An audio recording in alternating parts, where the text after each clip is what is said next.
West Ham United 2, Manchester United 0. Joining me is Ronaldo Brown.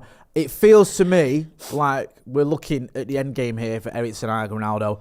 Let me know what you think in the comments in the chat. Do you agree?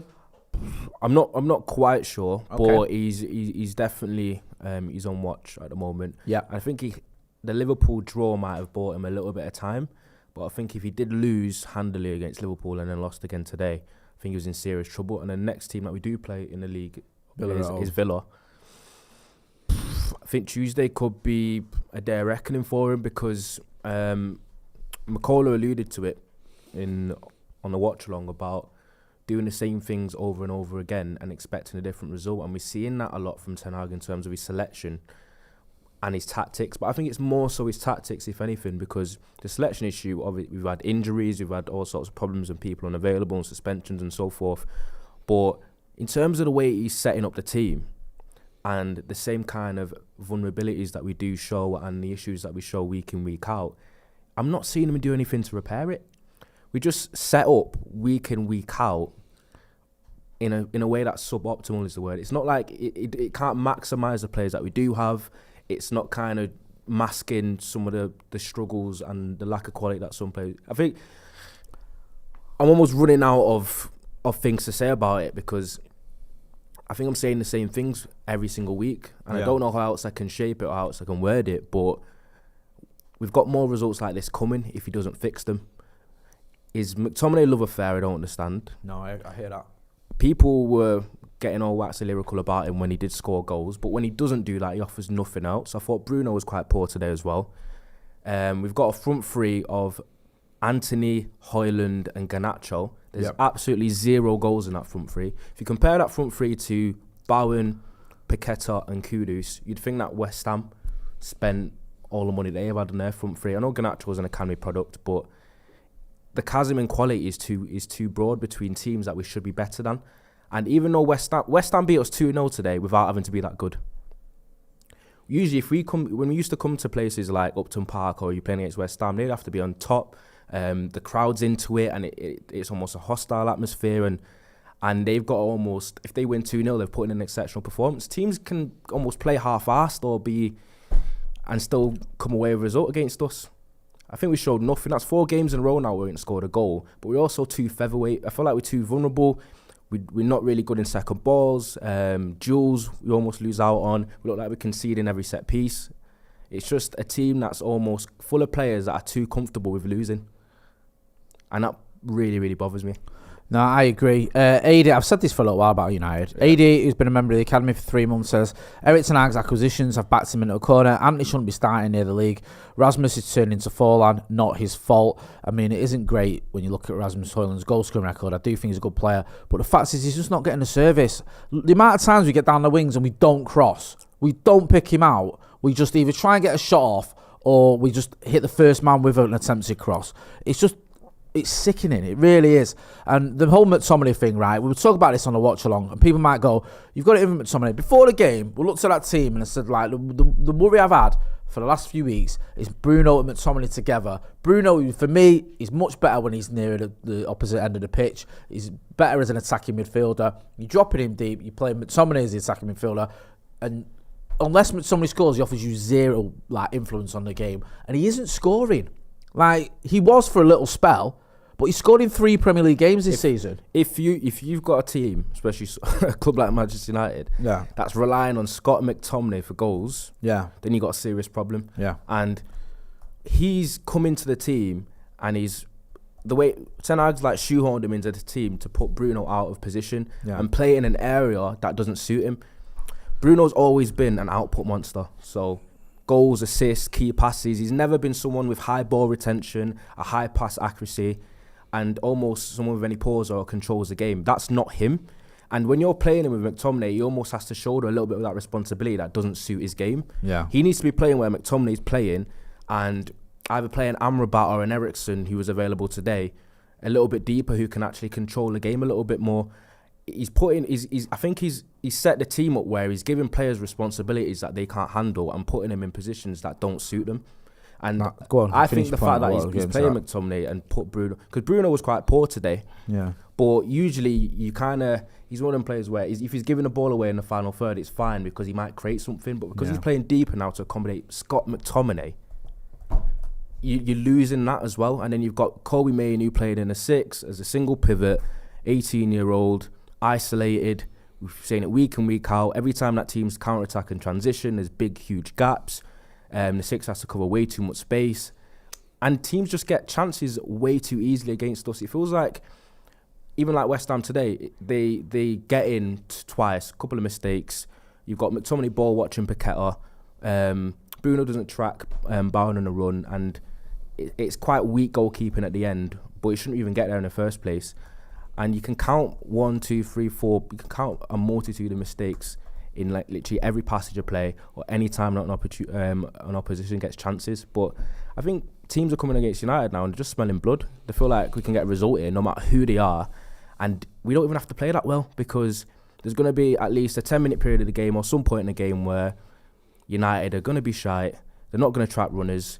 They're going to give you the ball in defensive third and we get an opportunity and we score. And as they've shown in the last 4 games, they're not going to hurt us on the other end. I agree. And, just going back, I know people might go with like, we're obsessing about the McTominay thing, but it's affecting the entire team, right? Since Scott McTominay scored those 2 goals against Brentford in 3 minutes, yeah? In 3 minutes, he scored 2 goals. Came on. He scored 3 goals since then. He started every game in the Premier League since then, right? And he's played 90 minutes in all but one of those games, yeah? So he's ever-present in the Manchester United team. And he scored 3 goals. Yeah, he scored 1 against Sheffield United, the next game after the Brentford game, yeah? I don't think he played particularly well. He was subbed after 60 minutes, but he scored a goal, fair enough. In the next, let me just count it, 1, 2, 3, 4, 5, 6, 7, 8, 9. 9 games where he's played a full 90 minutes. He scored 2 goals. Both of those goals came against Chelsea. So he's got 8 games there where he hasn't scored. And the issue I've got is in those 8 games where he hasn't scored, he hasn't done out else. And I'm just talking about assists. I mean, in terms of possession, in terms of creating, in terms of just putting a foot in. There's been almost next to nothing. And now you've got a situation where, as you said, not only are you moving Bruno deeper, so taking a bit away one of your most productive and effective attacking players, he's been sort of negated. You're also leaving Mainoo exposed because he's gone from having someone alongside him who can do a bit of donkey work with him and help him out to just being on his own like we saw today. And I'm not going, it's McTominay's fault that Mainoo made a mistake. But it doesn't help when you're shifting your midfield around to accommodate a goal-scoring midfielder who's got you 2 goals in 8 games and all 2 of those goals came in 1 game. And it makes no sense. Obviously, to move on from not even because you talked about McTominay, he's not the only one. No, he's not. If we move on from him, like Mainoo made a mistake there, and he's an 18-year-old kid with a lot of talent. He'll get a lot of stick for that. But realistically, he's there trying to dictate play in a number 6 position. I don't think that's even his best position. I feel like he's better, probably further in his career, will be a little bit further forward. He's having to shoulder all that responsibility in the build-up because of the way the team's set up and the lack of quality around him, where he should be afforded to make an error or two, because you usually get that with kids, don't you? Yeah.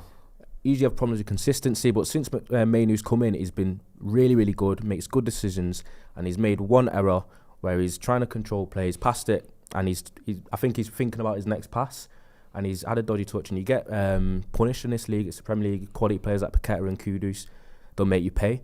But I just don't know, because I could talk about, obviously, Anthony. I thought he looked bright at certain points in the first half when he came in field. But Garnacho, I think, had a stinker. I still think Garnacho is much better when he comes off the bench. And I think it shows just how bad that Rashford's been, that Garnacho's still starting week in, week out, especially after him being very, very poor against Liverpool as well. I think he needs to seriously improve his physicality, his decision-making, and his finishing. He seriously lacked composure in the first half when he got into really dangerous areas. And we've seen this week in, week out. Our attack's giving us nothing. Our forward's giving us nothing. Our midfield is set up all wrong and far too open. We don't have really sustained pressure or passages of play. And then again, you've got a defence that often gets exposed and we're too easy to for teams to score against. So it's a recipe for disaster. Can't score goals, can't keep clean sheets, going to lose games. It's that simple. It is that simple. You're right. Both ends of the pitch have been horrible. We're conceding goals left, right and centre.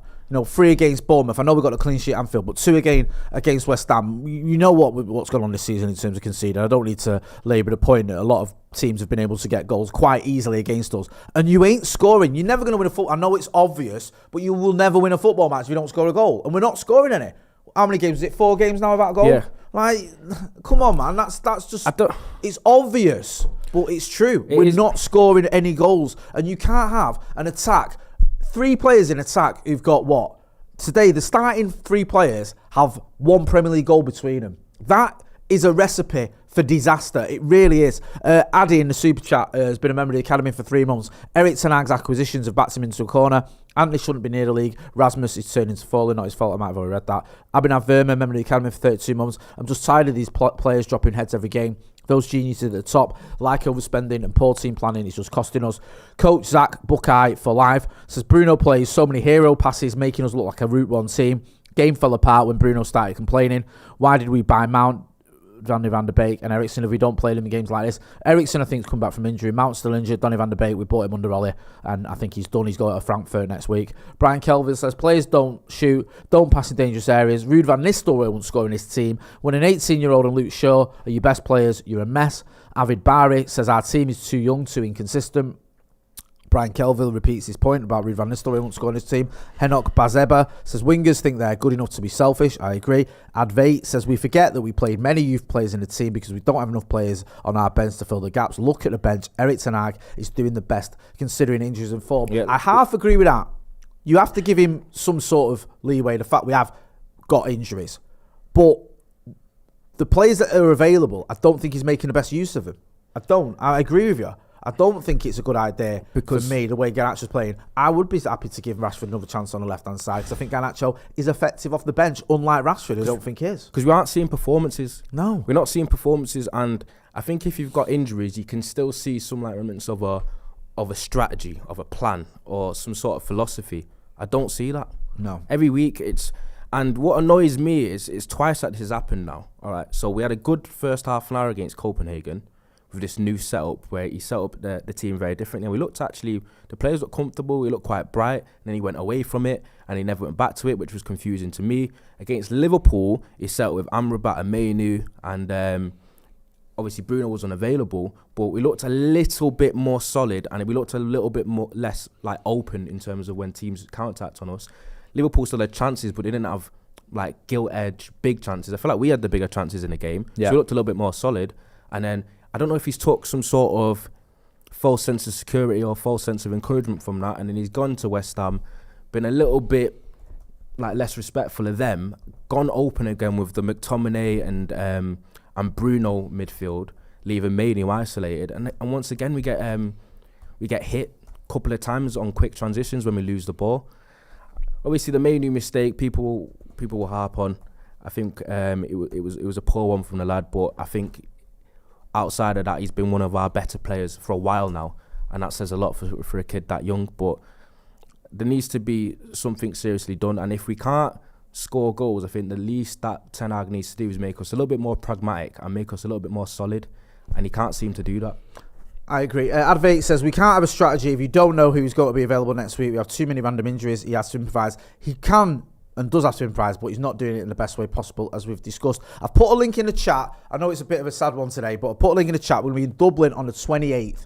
Me, McCullough, Howson, Joe, and Wes Brown. Come and join us. We'll have a drink. We'll have a chat. We're going to have a live podcast. We're going to have a Q&A with Wes Brown. We're going to have a laugh. We'll have Uncle Webby there as well. And we can all have a moan together about the state of Manchester United Football Club. There's a link in the chat there. So come down there if you can. There's still some tickets available, but they are going quickly. And obviously, it's only a few days away. Can I talk about the injuries? Quickly, I'm going to wrap up, but quickly go on. Can I talk about the injuries thing as well? We can't use this injury excuse for as the complete, because a lot of people are just kind of dumbing it down to just injuries alone. The injuries obviously have been a problem, but we've seen Newcastle have similar injury record. We've seen Tottenham have a similar injury record, and they've had a couple of poor results.